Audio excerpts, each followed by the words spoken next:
Okay, so welcome to my presentation on integrity. I think integrity is an important aspect of our of our everyday lives.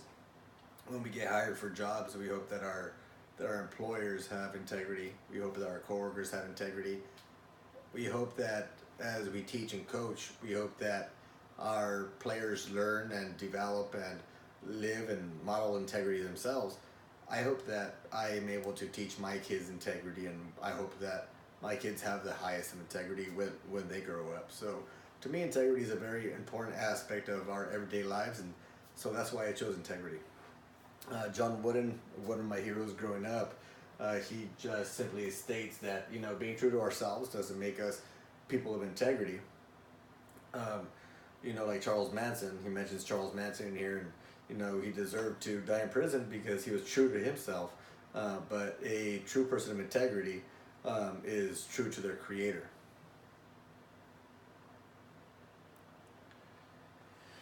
So I pose a simple question: if you found a bunch of money in a room, and there was no chance of you getting caught, would you take it? Most of us would say, of course not, we wouldn't take it. But what if the situation was a little bit different? What if you were in a room with a bunch of money and you had just lost your job? What if you were late on your mortgage? What if you were about to lose your car and that was your only means to get around? What if you were hungry, you're starving, your kids were starving? Integrity is most visible when you have a difficult choice to make. The path to integrity isn't always easy, and often you have to make the choice between being a person of integrity or making the easy choice.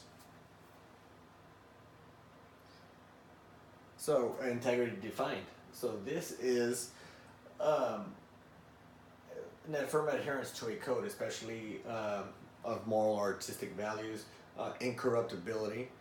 To me, that seems like a very, very strong word, incorruptibility. Soundness, completeness. These are all parts of our character that we hope that we have, or we hope that our players have and develop. So some synonyms of integrity. Truthfulness. We got veracity. On the other side, you have integrity. You have vision, competence. Again, all the best qualities of people that we admire. So John Wooden states, worry about your character, not about your reputation, because your character is who you really are. Your reputation is who people think you are.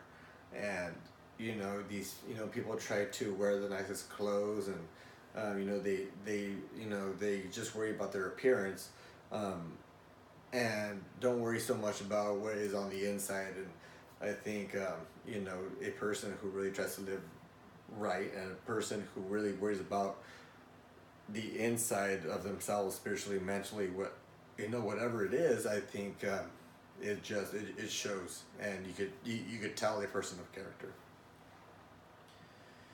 So Albert Einstein. So education is what remains after one has forgotten what one has learned in school, and I think this is so true when us as coaches, we try to coach our kids as best as we can, but at the end of the day, like John Wooden says, we coach the player. We coach our players to be better people. We don't coach our players to be better players. You coach them to be better people, and they will become better players. Given that you structure practices and you put all that effort in, of course. And so these are just some pictures that I found online. I used to be a wildland firefighter, and integrity is a huge part of wildland firefighting, especially once you hit a certain level. Where you're putting your life in other people's hands and vice versa, and integrity's huge, especially wildland firefighting. You're not going to last long without integrity. Just to be in that type of physical shape. Not being a person of integrity, you might tend to cheat. Again, you won't last very long, in that type of environment. And like it says, great leaders do what is right, not what is easy. Preparing for practice, not starting the star player if they mess up, don't make grades, or miss practice. Are you willing to lose that game to teach a lesson to that player and to the team? So what does integrity mean to me? To me, integrity is a person who does the right thing even when nobody's looking. A person who does the right thing all the time. And I think, again, integrity shows most when the choice is the toughest. And, again, I hope my kids, have the highest moral values, live with the highest integrity. Coach Krzyzewski is one of my personal heroes. So what kind of coach are you going to be as you go into your career? Are you going to be a Bob Knight kind of coach? Are you going to be a Krzyzewski type of coach? I thought Bobby Knight I thought he was a great coach, but I think we all saw him snap a few times on the basketball court. Never saw Krzyzewski snap on the basketball court. We've seen him yell, we've seen him get intense, but at the end of the day, he always was able to control himself. He was always able to give the right message or send the right message to his players. Again, Krzyzewski to me is, he's one of my heroes, a person that I've looked up to for a long time. So integrity in coaching. Again, integrity in coaching, a lot of different aspects of coaching and a lot of different, a lot of different issues that may arise as a coach or athletic director, dealing with parents, players, other staff, schools traveling in, you traveling there. It's a very dynamic atmosphere, dynamic environment that we are in a lot of times as coaches and players. So, like I said, integrity is infused into every aspect of coaching. Getting angry, yelling at your players for messing up, starting players who maybe don't deserve to start, who missed practice, who didn't make grades. Are you willing to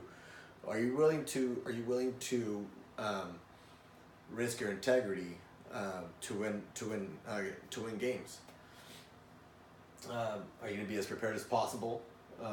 What about those referees that make bad calls? How are you going to treat them? How are your players going to see you react to that? Or what about dealing with unruly parents? How are you going to deal with that? Are you going to, there's parents out there that yell, that cuss, that, are talking trash to your team, to the other team. Again, composure, again, integrity. So, this is Practical Ethics in Sports Management, Chapter 11. This, as I was reading through the book, this is one of the quotes that really got to me. Moral duties and obligations are the responsibilities that we hold as moral agents, our motives, intentions, and actions as directed towards others. Like I just said, parents, other coaches, students, athletes. We're in the people business, and what we do, what we say is out there for the world to see. So this is a video on an employee who got a job offer by his employer, and make a long story short, his employer gave him an ultimatum. I want to give you this managing job, but you have to do something that is not legal, or you're not getting the job, and in fact, I'm going to have to fire you. This employee was about to lose his house. His wife was urging him to do it for his boss. You don't know, if it's illegal. You don't know if it's wrong. And, his wife was telling him. He told his wife, I know it's wrong. I know what he's asking me to do is not right. I'm not going to do it. If we lose our house, we'll figure something out. And goes back in the next day, tells his boss, I can't do that. Boss gets up, sticks his hand out, says, I was waiting for somebody to make the right decision. You know, you were my last choice, but you're the only one that that I showed that I can trust. And so he ended up getting the job. So very powerful video. Again, students love that video. You know, that's I would say it's a must see if it wasn't 3 minutes long. So integrity as coaching. This is just something that I came up with here. Again, you know, we are in a position of privilege to be able to mentor these kids, and you know, sports are merely a vehicle to mentor youth in becoming leaders of the future and exhibit a moral character of integrity, spirituality, and humility. So these are my references, and hope to see you soon. Thank you very much.